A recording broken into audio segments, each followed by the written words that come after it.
Welcome to Boiling Point, the podcast to motivate ever-evolving entrepreneurs and forward-thinking movement pioneers. Our hosts, filmmaker Greg Hemmings and executive coach Dave Vale, are turning up the heat in the world's business communities. Our interviews with entrepreneurs, thought leaders, and movement makers are raising the temperature of inspiration. Live from the hottest studio in this quadrant of the universe, here are Dave and Greg.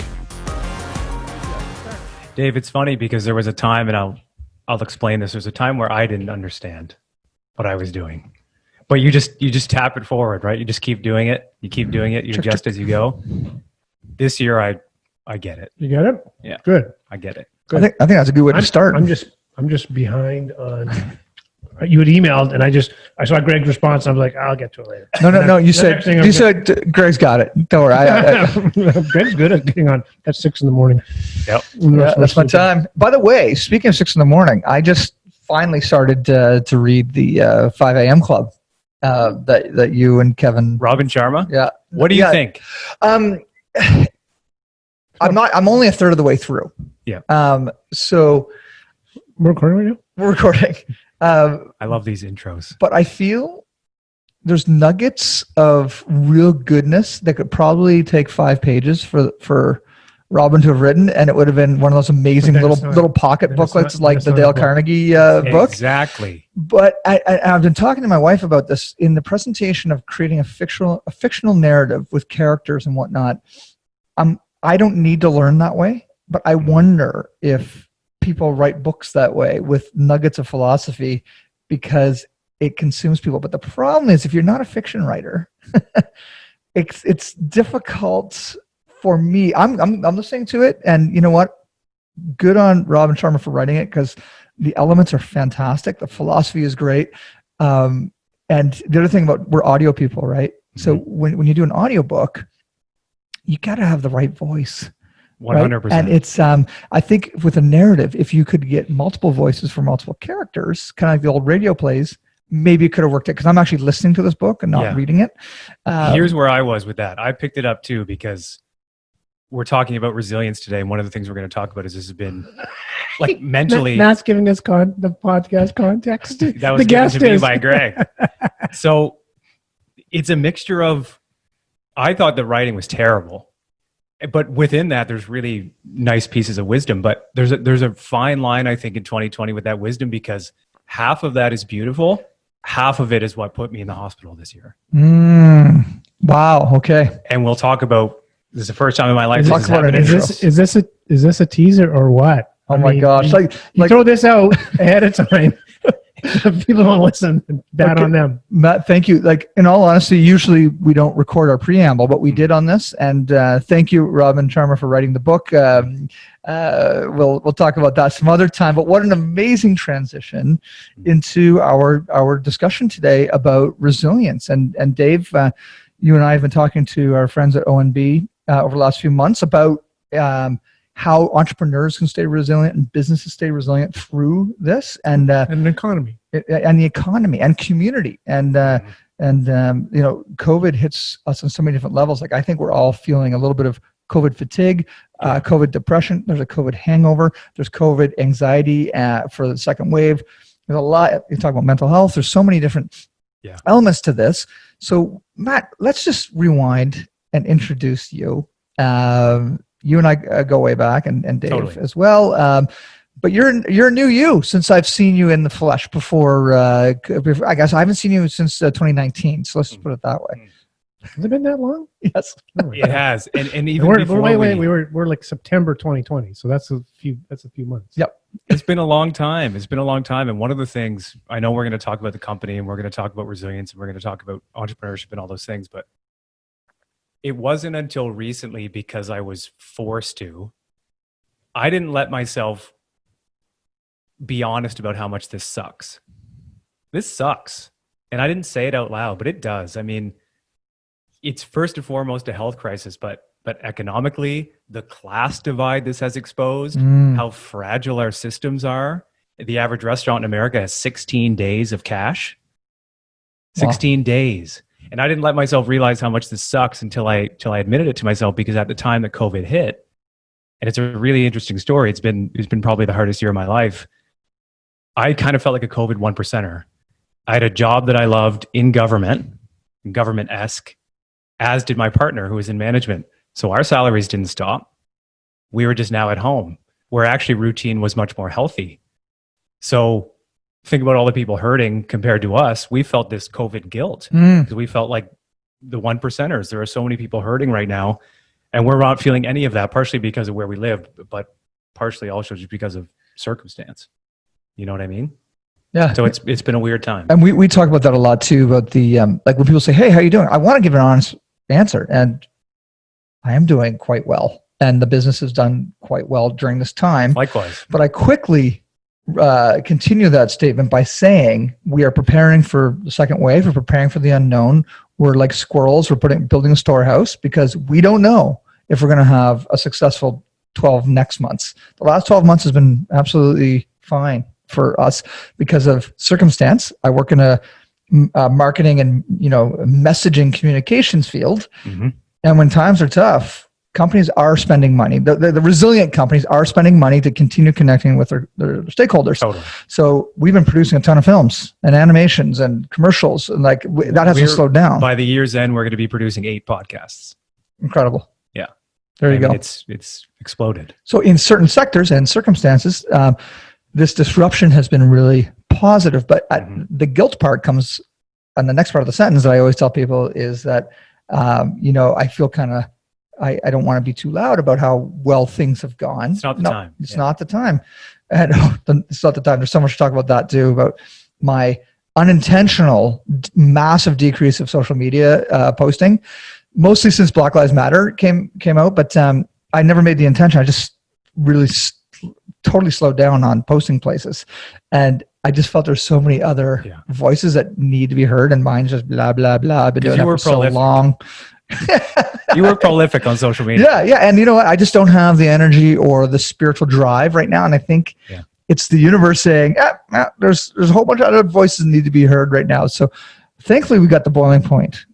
Actually, you know what? But in all seriousness, through this, I feel like anyone that has a podcast should feel fortunate because we've been able to continue to have conversations. And, Greg and I we're socially distanced, I guess, right now, or physically distanced, or whatever we want to describe. But we haven't physically been together in a long time. But I honestly didn't. It just occurred to me when Greg mentioned, "Hey, it's been how long since we've seen each other?" And I was like, "Geez, that's a good point." Yep. And so that's a kind of I feel one of the big challenges for folks may be the lack of feeling the lack of productivity or routine or all those things that keep us healthy. Mentally healthy, right? And so the podcast has been one of those things for me that has been really kind of nice that we haven't slowed down on. I mean, like an anchor, yeah, like it's a foundation or anchor or however we want to describe that. Yeah. There's a part of this conversation I find really interesting, which is as I'm just sitting listening, and I'm wondering how listeners are, what they're thinking about it, but is like how to make sense of this, and the idea of saying, this I feel flat, or I feel down, or I'm kind of confused, or I'm scared, or whatever that may be, and trying to have a real conversation, but also say like I'm all right. It's just a different set of feelings that we either suppress or haven't felt before in a long time, and it feels so. It feels like a contradiction in a way from what you feel like the entrepreneur should say. Oh, it's fine. Everything's great. It's like, oh my gosh, when I hear that now, like even before the pandemic, when I heard that BS, you especially see it on Instagram and everywhere else where, these, people with some sort of successful business program to sell, like, look at me, look at how successful I am. It's all bullshit. And it just makes me cringe. And especially now when I see it, but even if it's not bullshit, why, what's wrong with saying, hey, life is good? There's opportunities. Not. And guess what? There's up times and there's down times. And that's called this world we live in and being human. Yeah, exactly. So, but let's go back to your story here. So you're, got a job, a government job. And you actually, in your previous role, had hired me to come in and talk to your clients. Yep. Do a workshop, which actually was I really enjoyed, because when I say that actually, because I was like, geez, are these people ready for coaching skills workshop? And it was, it was really cool. And then I got an email from you, I was copying on a bunch of people like, hey guys, I'm heading off. And so that would have been like February, maybe, I don't know. Something like that. Probably Earlier. I mean, I left work to become an entrepreneur full-time on May 17th. Oh, and the reason that I said I wasn't going to say the actual number, but by the end of the year, we're going to be producing 8 podcasts and a couple of newsletters in between. Is that to me is one, I'm humbled by the fact that that's explosive growth. But like I said, I ended up in the hospital this year. This was the hardest year of my life. So I think maybe a good place to start, if you think this is a good place to start, you guys are the hosts, and I know I'm going to flip the script on you. Good place to start. You've already done that a couple times. I asked Alston on episode 55, David Alston, one of the region's great CMOs of your podcast, Unsettled with Matt George. Okay. Exactly. Yeah. And I asked him, had he ever had an epiphany? And he laughed because he wasn't prepared for me to ask him that. But the reason I asked him was because I'm really interested in these aha moments that entrepreneurs or just people have. And I think I've only had 2 in my entire life. One was when I was in a small country in East Africa in 2012, and that's for another day. But the other one was this year, and it was finding out what I actually do. Because in many ways, and stop me if I get crazy here, but I didn't know. And it was partially because I didn't feel like I fit anywhere. And this starts from when I'm a kid. I mean, I don't feel like I fit anywhere. And that largely is still true to this day. And I think entrepreneurs maybe specifically have a bit of that bent in them. There's just something that doesn't work. I'm always bumping up against job descriptions. You know what I mean? There's a bunch of these things that don't work in my favor in regards to a normal structure to the day. And so I decide I have to go and see the world and try to start a company. At 18, I follow this girl to Greece and Turkey. I'm sick with love. We've all been like that, right? I follow her. 2012, I go to East Africa to take a job. I've been in between Ecuador and Peru working internships. I've studied in Australia. And I'm just trying to find what's the environment that I fit in, because I don't feel like I fit anywhere. And what I realized was when I started Unsettled and the Unsettled Media Podcast Network, the perfect name, because that's what I had always felt. Just a little bit unsettled. I always had itchy feet. And I just couldn't figure out where I fit. And I thought to myself, what should exist that maybe right now doesn't in the form that I would like, that would have helped 18-year-old me? And I thought to myself, okay, what I actually do is I produce podcasts and I produce newsletters and do all that. That's great. But what I actually want to help people do is navigate 21st century change using the timeless principles of the world's best. Because that's what I needed. That's what I wanted. And that's what I went all around the world to find. Fast forward to January 25th of this year. I'm working a job. I'm trying to start a business. I'm doing all these things. I'm probably participating in that hustle culture that we talked about at the top of the show, probably a little bit too much.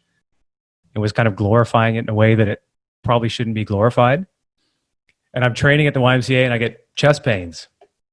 And so I'm thinking, okay, I felt this before. That's kind of my physical manifestation of stress. I get kind of congested. So I go to the ER, and there's a doctor about my age, bless her heart, but she gives me a run over. I get an echo and everything. And she says, we can't see anything. I mean, you probably pulled a muscle or something. In my head, I'm like, you know how you kind of know in your body? You're like, I don't know.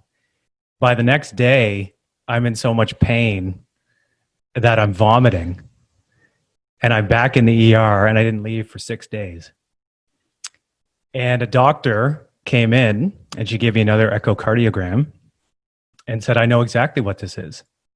You see that shadow around your heart? That's not supposed to be there. And I said, my next question was, well, what is it? What is it? And she said, well, it's fluid. Fluid has gotten into the pericardium, so in between the sac of the heart and the heart muscle. Yeah. So my third question is that bad? Yeah. And she's like, well, there's a standard treatment for it. Little bit of rest, little bit of patience. You should be good. Fast forward even further, we get a freaking global pandemic. So now I'm on anti-inflammatories, like a serious amount. First time in my life, I'm bedridden. I actually did 2 stints in the hospital, 5 days each, because I couldn't get this on lock. And a global pandemic hits. Fast forward even more, and I get a notification from my employer at the time, no fault to them, we all have corporate cultures. And they give me the ultimatum of it's work or it's your business. And then the two can't match. And your business, by the way, was a 5 to 9 weekend business. It's not like you were not doing your job. Right. And it was analogous to, I thought I was adding to rather than subtracting from one or the other. But I get the notification from my boss, who's actually a friend of mine. And the decision from the company was you got to do one or the other. So I come out of the hospital, a 10-day stint in the hospital in January. Global pandemic hits in March. May 17th, I'm an entrepreneur. And when you say that, that means you're not tethered by a job. Full time. That's what you mean by I am now an entrepreneur. Full time. And the diagnosis on what I'm currently dealing with, and I'm still dealing with it, and I hope I don't have to deal with it or it doesn't get any worse, because it can lead to things that are pretty ugly, but hopefully it doesn't, is the diagnosis is patience and a lot of sitting and a lot of calmness. May 17th, I'm into the business full time. And I already have a contract with the New Brunswick Business Council to produce a podcast called Turning Point. And the first episode is the premiere. That's not a good equation. That's right. Those things don't add up. And so and of course you don't listen. That's the thing, is I've already screwed it up twice because of a lack of patience. And so the amount that I've learned about myself, and you said this is, you're doing a series with O&B and you're talking about resilience and entrepreneurship and all that. This has been the hardest year of my life, mentally and physically, because I've never hit a wall like that. But the reason I hit that wall is because I felt so unsettled. And I thought to myself, okay, what we need to do, we need to set up a roster of podcasts, and we need to do a lot of writing, helping the person who's in this situation that I was prior to being diagnosed with pericarditis, because that's not a good wall to hit. You got to have the tools to know that beforehand. So now we're producing shows in COVID era HR, neurodiversity, economic development, you name it. And I'm having a ball, but managing that growth and getting so much inbound opportunity now has been, honestly, I would do this with you guys even privately, just seek your advice and counsel on this stuff, but it's been an absolute ride. Wow. Well, that is a ride. Okay. The whole year. It's really neat because the resilience piece shows up a number of times in your story. But really right now is, after all of that, that's your initiation to the entrepreneur journey. Yep. Now it really is your resilience moving forward. And how are you going to protect yourself from yourself? Because you're speaking to a whole bunch of entrepreneurs listening right now who are stubborn, just like you, just like Dave, just like Greg. And how are you going to listen to your body and to your mind and still be productive and resilient and grow a business? What is your resiliency plan, your sustainability plan? You know what I've actually really loved, and I probably have some shout outs to make on this show eventually, because I've been getting a lot more coaching than I ever have in my life before now, because I realized that this mentality, which is classic around young men in North America, is I can do it all. It doesn't have to be a team, especially as an entrepreneur in the beginning, but it does have to be a team. So there are eventually some shout outs I need to make, because I have learned a lot about my mind and my body and all that. But one of the things that I've realized is it's been really interesting. An example of what I've been going through in regards to resilience is the evolution of Gary Vaynerchuk has been interesting to me, because I couldn't stand Gary V 6 years ago. If I had another guy look like me interrupt my YouTube video telling me how I'm going to 10x my life, I was going to leap off a bridge. And it still happens all over YouTube. That's what we said at the beginning. Yeah. How do you tell you to 100x your life, and you got to double and triple down, and they're I'm rolling my eyes right now as you're talking, but it drives me insane. And I fell for it hook, line, and sinker, I think, as a young person, and I've really grown up since. But his evolution has now become this movement towards wellness and what's important in entrepreneurship, and his success hasn't stopped. his success has been equal or more. But you got to build in that time for what's the most important. And the pandemic, to me, it took away my health, for one, not COVID specifically, but that time period. And so I realized that without a high functioning mind and a high functioning body, I don't care what I'm doing. It doesn't matter to me.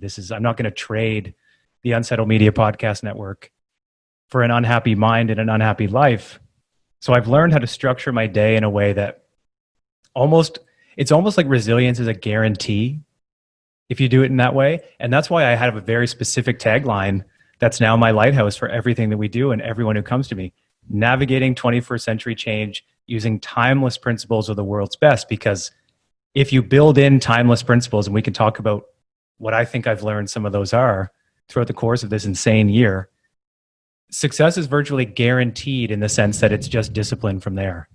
But I had total impatience. I mean, I know you, Greg, you were probably even getting sick of it.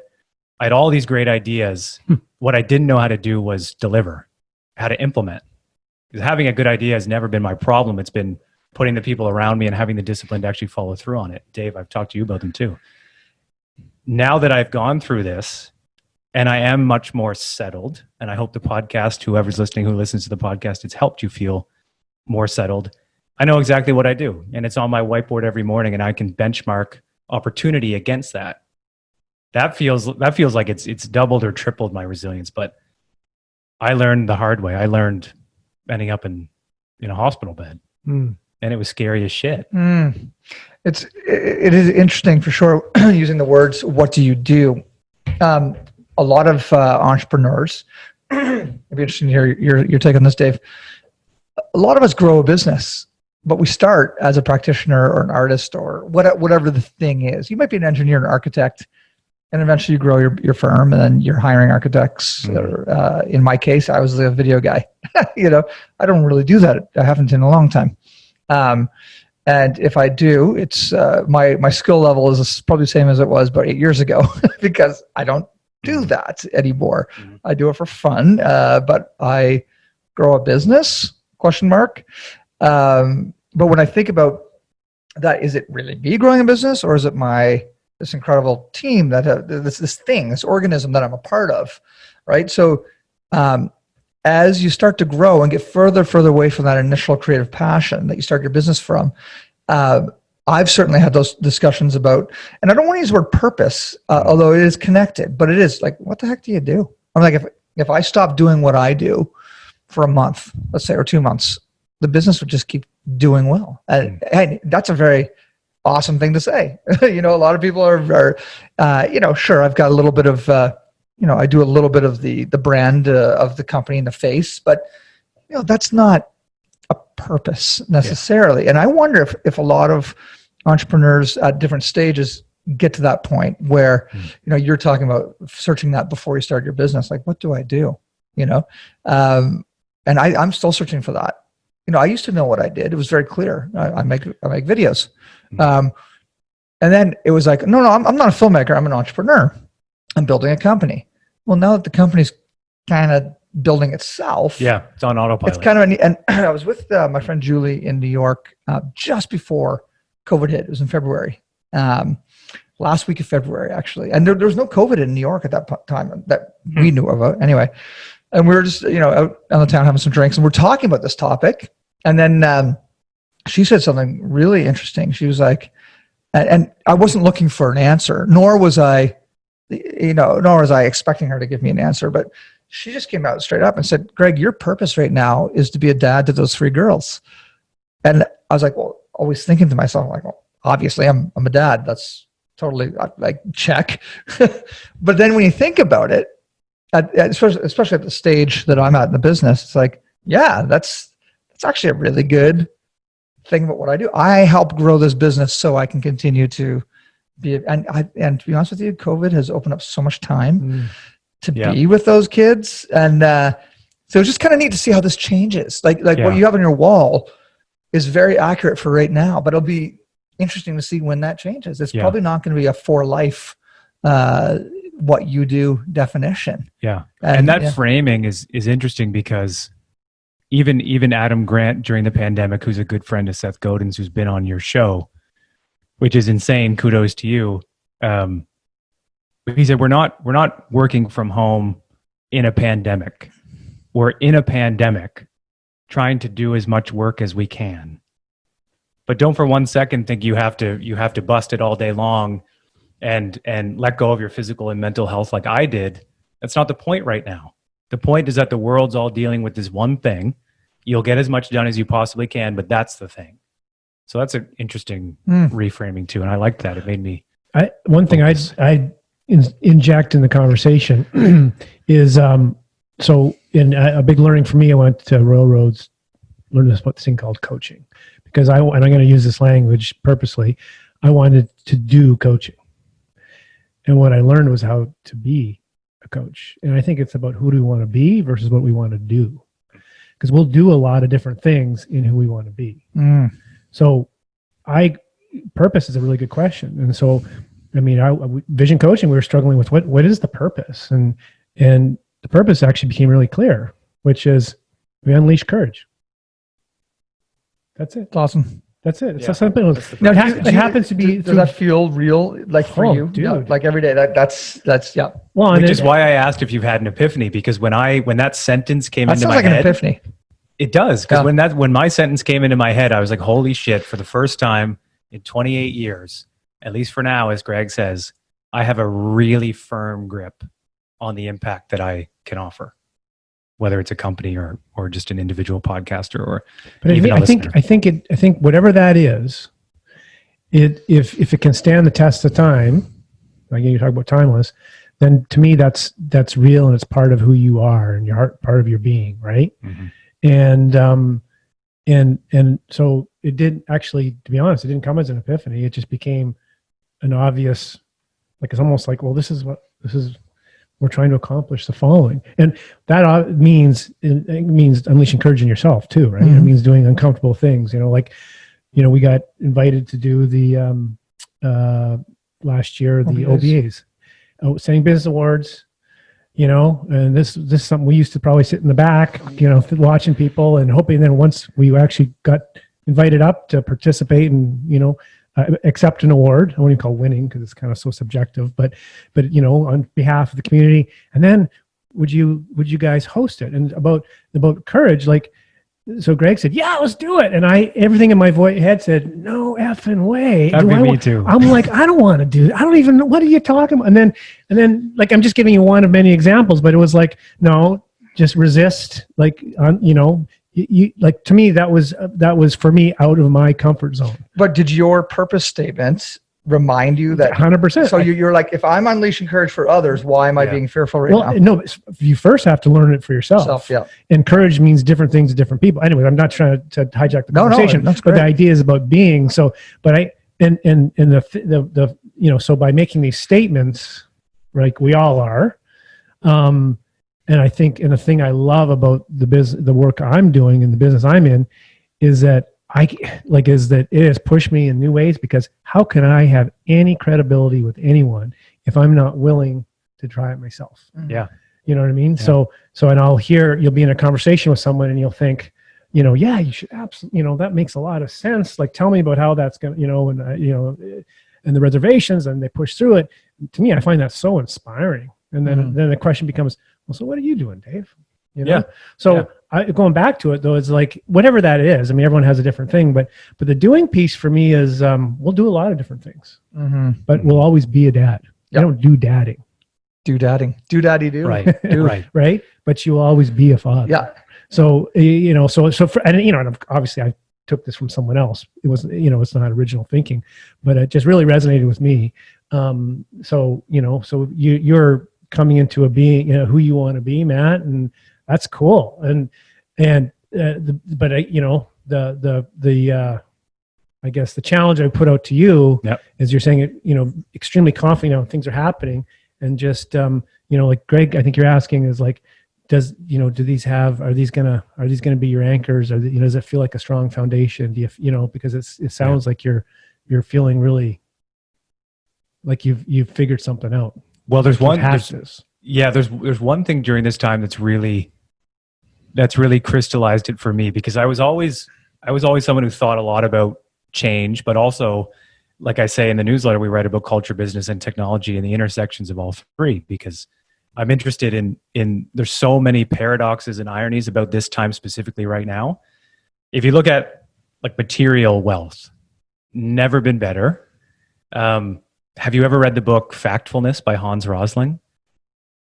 Unbelievable book. The blurb is Bill Gates, so it has to be good. And Hans was the late Hans Rosling was a Swedish physician. And he wrote this book called Factfulness about the material wealth of the world. And if you look at level 1 through level 4 countries, level 4 countries being like Somalia or the DRC, and level 1 being Canada, there are far more 1 and 2s than there are 4s. Like the world has significantly improved. But here's the kicker. There's this thing called the Factfulness Test, and this is at the very opening of the book, and it's 15 questions. And you start to get the point if you're paying attention about what the quiz is. But you answer questions about the world, and there's one positive answer, there's one neutral answer, and there's one negative answer. So I thought to myself, okay, I'm going to do a test with people that I know in North America, because I feel like there is some kind of social dis-ease going on that I don't see in other parts of the world, because I've been very fortunate to be around the world. And not a single person has gotten more than 7 out of 15. Interesting. And it's all negative. You instinctively guess that the world has gotten worse. The irony is that the world has gotten far better. So why are we so unsettled? Why are we materially so successful, but so socially fucked up? It's this really weird disease that's going on in North America. And I thought, okay, what are the principles that I've learned from people like you who have built things that have stood the test of time that I can package in a way that has to do with storytelling and podcasting and newsletter writing, because it's what I'm good at. And at a certain point, I'm 28. So I think at a certain point right around now, you probably have to double down on the gifts you've been given. You can't wish-wash too much. I spent a good 5 or 6 years doing that, and you don't get a whole lot of traction, and you guys have both coached me on that. But that's what I want to deliver, because the actual solutions, or the solutions that I've seen, are truly timeless. There's no mystery to this. Like whether it's health or money or progress, these aren't complicated things, but I spent a lot of time looking for the golden keys, that one trick that Gary Vee was going to teach me that would make me have a successful company. Bullshit. It's timeless principles or nothing. Yeah. I remember running, and there's a couple things that come to mind. Is I wonder what is it about our culture where you're supposed to have it figured out, like what your purpose is. When you're 18 or 17, you're supposed to have things mapped out, right? Figured out. And then you're 28, right? I found this thing, for me, it was coaching. This world, called business coaching. I was 33. Up to that point, I tried everything. I didn't know what, the one thing I did know is I just had no capacity to work for anyone else. So I was self-employed the whole time, hustling tried multi-level marketing, tried all the quick fixes. I tried, get there fast. Yeah. And then for me, it was the 7 Habits of Highly Effective People, Stephen Covey. And it was like, oh, and, to me, they're timeless for me. I mean, everyone has, so when I went through that, it was like, oh, okay. So, that was really helpful. And that was just preceded, learning about this thing called coaching. Right. So, but I kind of, and I remember feeling this major anxiety around, why the hell did I know what I wanted to do? And so I feel for people that are maybe not unsure at any stage, because who knows, maybe this will morph into something else. Like I'm at 48. Why couldn't I do something else? You know what I mean? But we always have to have it figured out and packaged and clear, and everyone has to know this is what you're about. Yeah. And that's what we're trying to help people with. Right. So we have someone like David Alston, who stood the test of time, is now in his 50s, had an incredibly successful exit, and is now building a CMO accelerator that helps the next wave of the David Alstons in this region get to his level. And he's already 2 or 3 times the capacity that he can offer via his wait list. But we asked some pretty specific questions of our guests, and I'm going to flip the script later on and ask you guys, because you have timeless principles to offer. And it's passing those along as you knock it down the funnel. So it's a podcast transitioned into a newsletter. You can interface with what David has done that stood the test of time, anytime, anywhere, on multiple different podcasts. And the fact that it was this year that I was able to do that is a mixed bag, because I'm still not 100%. Like physically? You mean? Physically. Yeah. So it's a mixed bag. The other half of that bag is that we're on pace to do 6 figures in year 1, which to me is absurd, because I could never have imagined the response being this positive. And it's a shout out to the culture in our region right now. But that roadmap from January 25th, ending up in that hospital bed, to where I am now on the mics with you guys, to have that all packed into 1 year has been a blessing. But it was also, it also just felt like I got hit by a bus, but it really crystallized what's important. And so I've just doubled down on only doing the things that are important, and now turning to say, well, we need to find things that stand the test of time. And well, that's resilience thinking, it's just focusing on those important elements, which are the ones that stand the test of time. So flip the mics then, man. We are here. I feel really lucky to get to do this, and I know I'm hijacking your awesome setup. We're not in my home studio right now. I just think this should be a podcast that we release on both on both, just as a. That's what we should do. A co-release. Okay, I'm going to flip the script. Okay, and I'm just going along with whatever you guys think. You're like, what are these guys talking about? You're going to be on the spot a little bit, but it's interesting. Okay. I'm always on the spot with Greg, constantly. I'm used to it. I'm like, I actually feel comfortable being on the spot. I feel uncomfortable, unsettled, if it's too planned. Like we did some training together, and I phoned Greg, said, Greg, we got to go through this together, and we did a little bit of it. And Greg's like, all right, we're good, and it was like, then we went in and did a day, and it went fabulously. So I have to let go of trying to feel comfortable and prepared. And that's a good point. He's been a good role model for me. and a good mentor for me in that respect. The first thing, when we really get to the meat of the show, and you'll only know this if you're a recent listener of Unsettled with Matt George, because we've adapted the model to fit this lighthouse. And when we really get to the meat of the conversation, I ask, what was the most unsettling time in your career or life, if you're willing to? I'm easier with life than career. To give that to us. And how did you navigate? What were some of those strategies that you used to navigate that time? And David tells a great story of going from being put up against a wall in a boardroom to having a multi-year relationship with a really big client. And it was a great story. So I'm so interested to know, what's that moment? What's the January through May of 2020 that I had to go through for you, and what was the strategy? How did you navigate? And either both, or if one of you has a great one, you can take it away.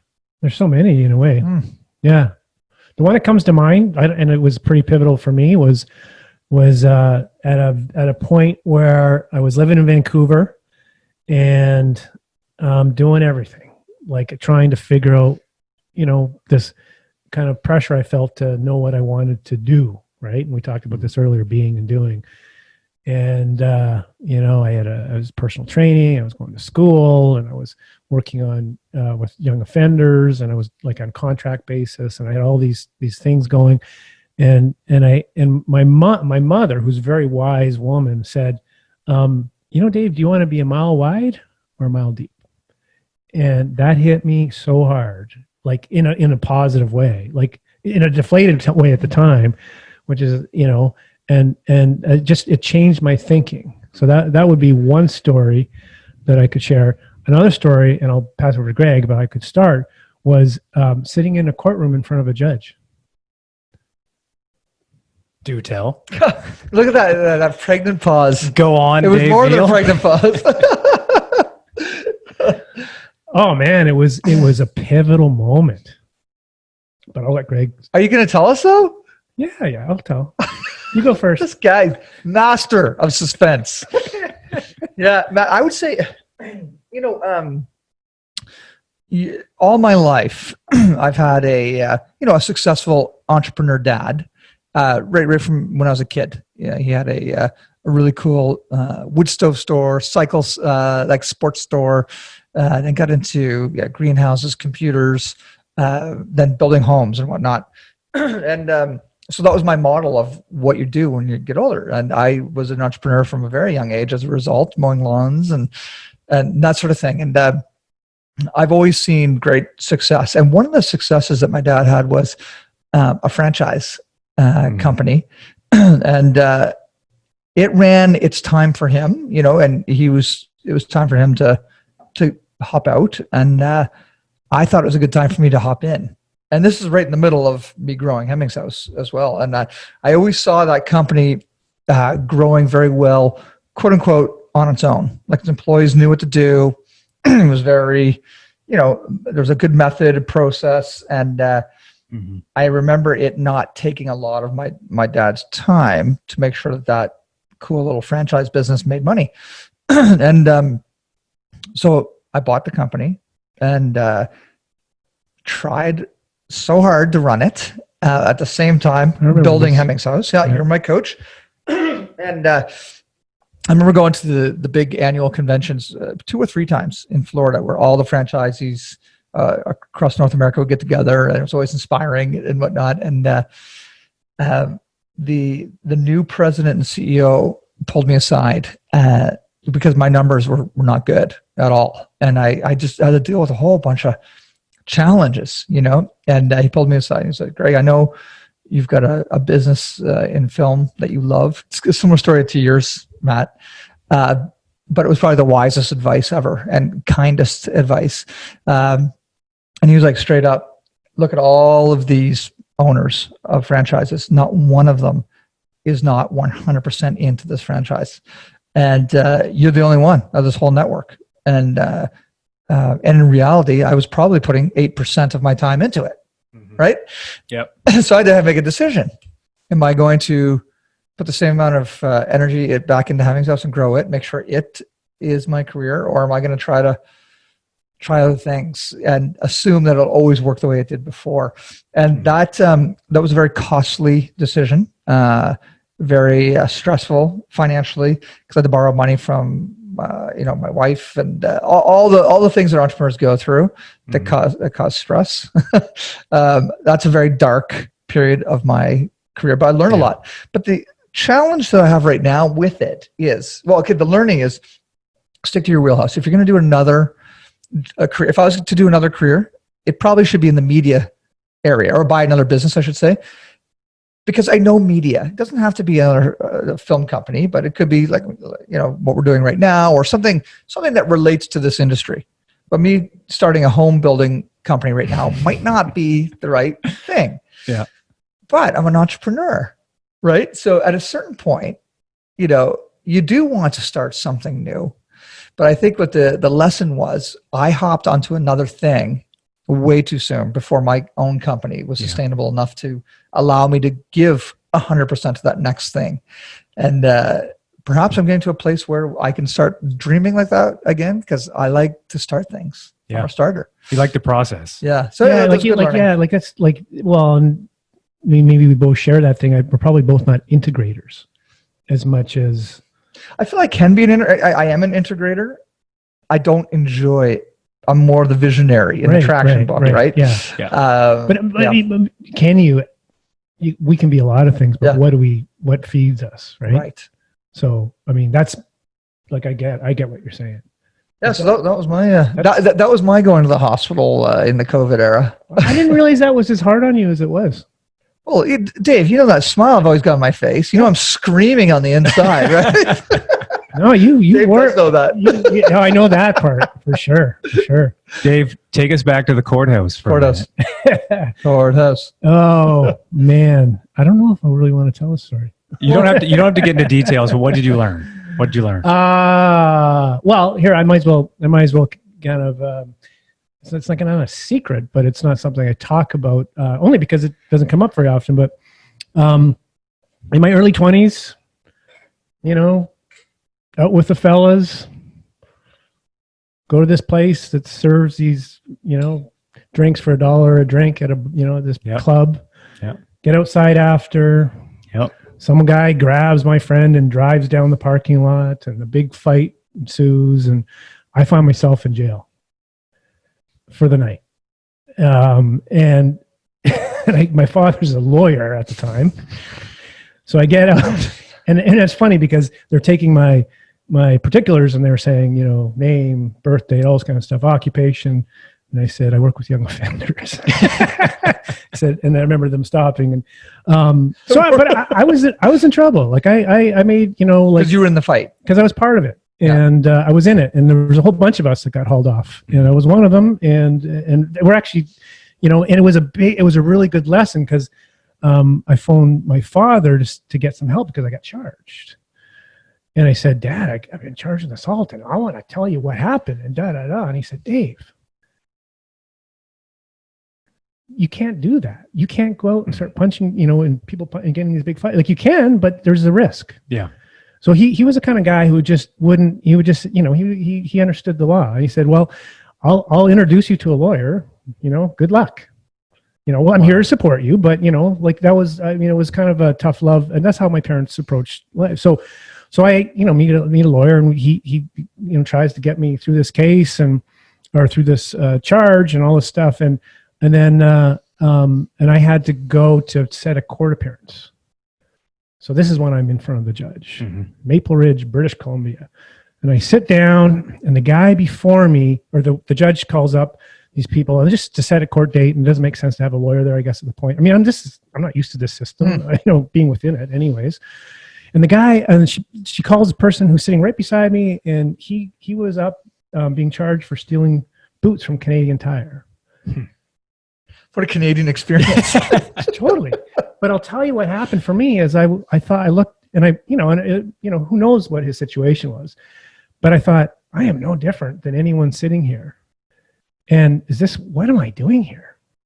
I got to make a change. I got to get, like, this is crazy. How did I get here? Yeah. And it was a drawn out process. It didn't happen right away, which I think was really helpful for me. So, anyways, what ultimately happened is I got what's known as diversion. So I had to do community hours, and I had to say, look, you know what? I was part of this. I'm not going to try to beat it. I never was convicted, I guess, in technically, but that experience then took me to helping people with in single unit places in Vancouver. Get meals that couldn't get meals, and it exposed me to a whole community that I had not been exposed to. Right. I'll tell you, the system in that case worked really well because I came out the other end, and it really changed. Like I got to change a whole bunch of things, including I've been kind of unsettled in Vancouver for too long. So that's the story.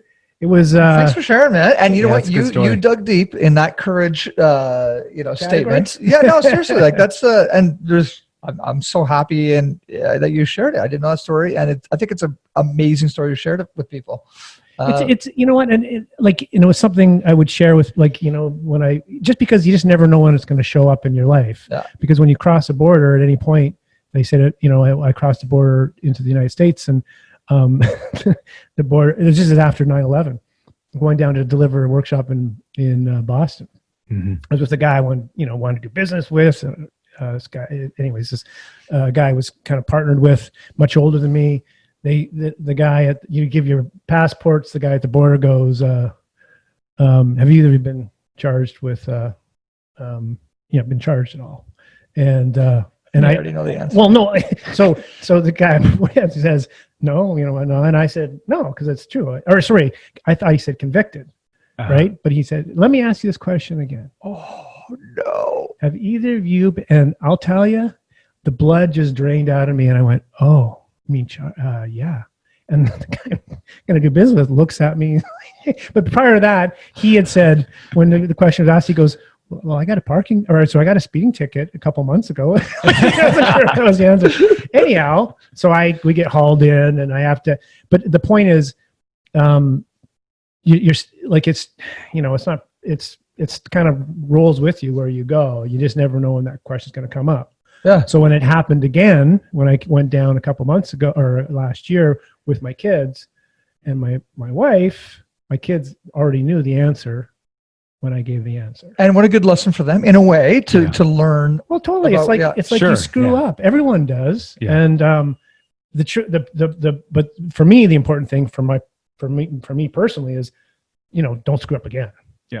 Like, what I mean? Like you got to, okay, you know what? I hope you learned your lesson. Yeah. But if you do that again, and again and again, well, Dave, there's a pattern here, right?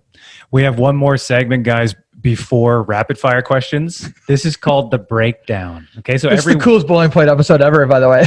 so every Wednesday, we send out a newsletter, the Unsettled newsletter. We do it on Substack. It's the best place for newsletters. And we break down a piece of this timeless wisdom. And we do it with the help of the guests from the previous week.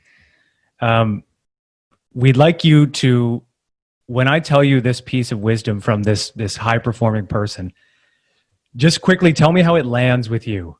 Okay, you're on the spot, but just tell me how it lands with you. So Graham Yarrow is this really famous photographer, and he's been incredibly successful at selling what are probably called fine art pieces. He's this remarkable photographer. He started in banking and then became one of the world's best photographers. And he was on the Tim Ferriss podcast, and he said, if you protect the brand, then the position can reinforce itself. And that's the motto he's carried through his business. How does that land with you? I'm trying to understand what he's saying, but Confusion? for me, I think I know what he's saying, which is protecting the brand, the position of how you're delivering the product or service. You can do whatever the heck you want with it as long as you've got a strong brand. Correct. Oh, nice. Yeah. So as long as Get a bell? does that ring as true with you? If the integrity of the brand is strong in the eyes of the customer, does your position, whether it's inbound business or whether it's opportunity, does the position just continue to reinforce itself? Dave? Man, I don't feel qualified to answer that. I mean, it makes sense to me. Yeah. I mean, that's my honest answer. That's how it lands. It's like, wow, I got to think about that. Yeah. Yeah. Like I appreciate brand. I understand it. Mm-hmm.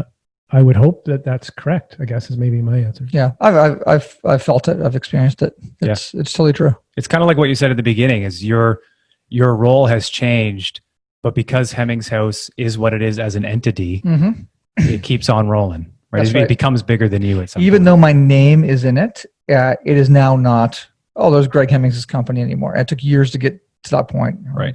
Dave was working with me through it, Yeah. And the company is just. Actually, it's a good point, and that's a really, you're a unique situation where your name is a part of it, because I know I purposely didn't put my name, because I just thought, well, how can it grow beyond me? But, you've actually done that. That's pretty cool. Somehow. Yeah. Cool. Rapid fire segment, just rapid fire, quick answers from the both of you. Oh, Jesus, tough. The first one, what's one book that changed your life? 7 Habits, highly effective people. I mentioned that earlier. Oh, the other one is? Please do. Another one? This isn't a rapid answer. Obviously, I'm giving a long one. But I was walking through the airport in Hong Kong, and the notion where books pick you don't pick 100%. books. And at a really, and I'm going to keep on going into this unsettled kind of time of my life on my way to Thailand.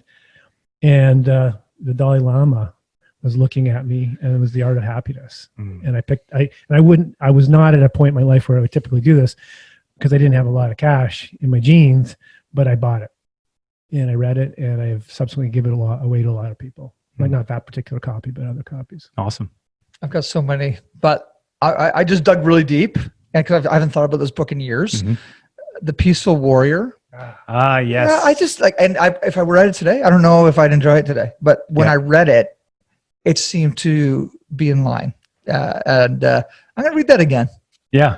I was going to typically say On the Road, Jack Kerouac, which is the ultimate, but that's everybody's ultimate. So The Peaceful Warrior, I think philosophically, it's up there with The Alchemist. You know what I like? Look, what community are you in? What was the last book you said that everyone's read? Which one? I don't know. You just said it, but I'm like, I've never read it.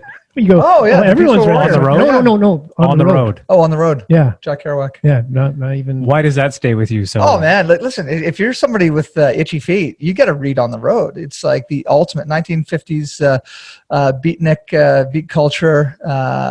You just got it's an incredible story of adventure on the roads, jumping the rails, and I got to do it. Yeah, me too. You haven't read On the Road? I'm obsessed with Paul Theroux, who I think is the best travel writer of all time. Okay, well man, listen, Jack Kerouac, everything by Kerouac. And by the way, we did a film about On the Road. He actually typed it on a scroll, like the whole book on a scroll. The paper never ended, and we did a film on CBC about it. I'll send it to you if you want. Wow.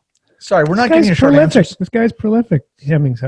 What is one tool or product that you couldn't live without? It can be as obscure as a hat. It could be your iPhone. What's that one thing that you just keep coming back to? My recumbent bike. Yeah. That's your piece?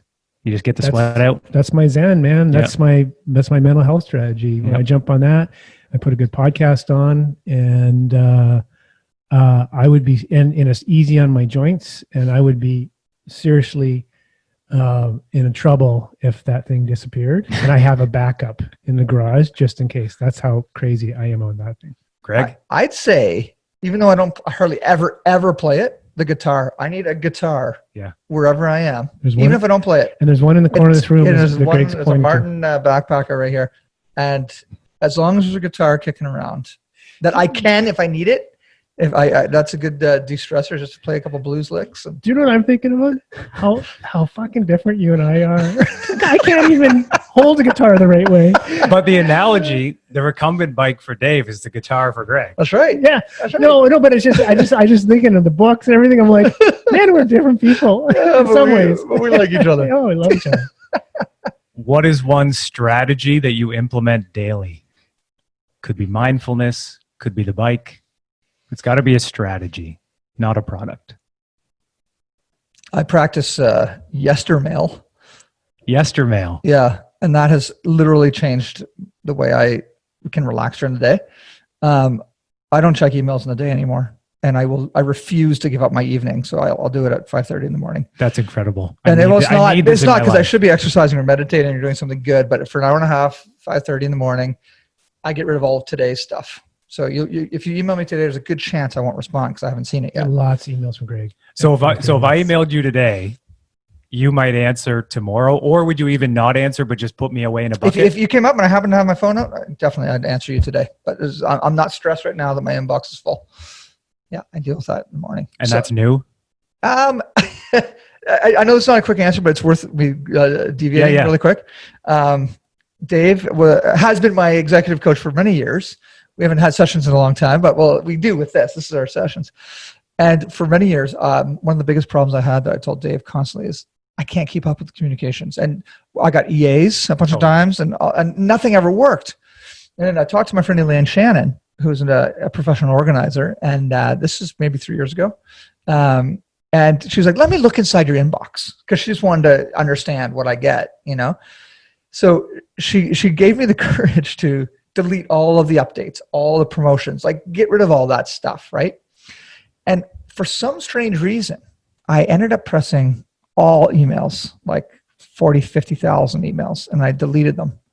And then I pressed trash, empty the trash. And I'm talking, there's probably 3,000 unread emails. That is unleashing courage right there. Oh yeah, but Elaine didn't ask me to do that. I did that by mistake, legit. Yeah, gone. I think but subconsciously. Well, I started laughing my ass off. And you can call Google, and they can retrieve it if you want. But I was like, I'm not going through the effort.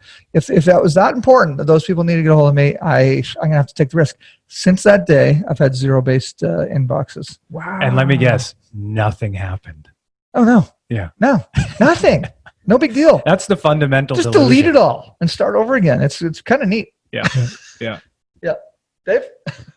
Well, it won't come as a surprise. It's my mental health strategy daily. It's got to get my heart rate over 150 at least for sustained at least 20, 25 minutes every day. And then everything's better. Do you go back down? So 150 for a sustained period of time. Yeah, so I slowly ramp up to that, and I try to maintain that. And maybe someone listens to it, it might be higher, but it wouldn't, but it has to be enough where I get enough sweat. And I didn't realize, so I grew up asthmatic, and my parents, and I was very fortunate. My parents put me in cross-country running, cross-country skiing in the Yukon, a program called TEST, Territorial Experimental Ski Training. Like, they didn't mess around. A lot of people went to the Olympics for cross-country skiing. It's, so all this, and I played hockey. And so I just didn't know any different. I just thought that's how everyone was. And then I just continued. And so to me, it's kind of like brushing my teeth. But I realized, probably about a decade ago, and I've said it so many times, it's kind of getting boring, is that I at one point I thought, this makes me look better, but actually it has nothing to do with that. Yeah. And I think as a it's interesting to have a thought and then capture your thinking after whatever it is, meditation or whatever people need to do after that sustained kind of that mental health, whatever that may be for them, a walk, whatever it is. The clarity of thinking is just drastically improved. Mm-hmm. And it's for that reason. Yeah, totally. Last one. Who are you learning from and who do you follow on social media? This can be as big as you possibly want. Keep it evergreen because a lot of our listeners aren't in the area. I hate to say it, I don't follow anybody on social media. Why? For example, Seth Godin, I get my daily dose of his in my email inbox. Yeah. But there's nobody that I go back to on a regular basis to inspire me on social media. It's just not part of my screen time process. And that's awesome. I don't know if it's awesome, but lately I've been an adamant anti-Twitter guy for many years. Yeah. Since our current election in New Brunswick, I've found some interest in just seeing all the insanity that's happening. But social media does not inspire me. I've had a real hard time finding inspiration, even though there's a lot of inspiring people putting great content out. It's just, that's not my medium. Yeah. Yeah. Oh, was that your question? Yeah, no, that's perfect. We'll put a link to Seth Godin's mailer because it's fantastic. Yeah. It's short. Yeah, and that's not social media. So Seth, literally, I read that every day, and it's just little nuggets. And yeah, it's pretty good. There's a lot of times where you can tell he's just getting reps in for himself because writing really helps you think. And then there are some days where it happens on something that just blows your hair back. Yeah, exactly. What's it saying about every day you got to deliver or ship it? Yeah, he ships it every day. Yeah. I'm on it as well after meeting him through Greg on the podcast. Yeah, neat guy. Fascinating. And if I can't read it, I put it in my interesting stuff folder, which I should go back and look at. I decided not to even have that folder anymore because I know I'll never look at it. You never go back. Never go back. Never go back. I just want it just in case. What's your? What's the question again? So who are you learning from, or who do you follow on social media? I'm not a big social media guy, so that's anyways. But I would say probably I enjoy Malcolm Gladwell's podcast. Yep. And Joe Rogan's podcast. Yeah, likewise. And both, I just find for very different reasons, just very, totally. Gladwell's is a lot more produced and interesting and, and I learn from it.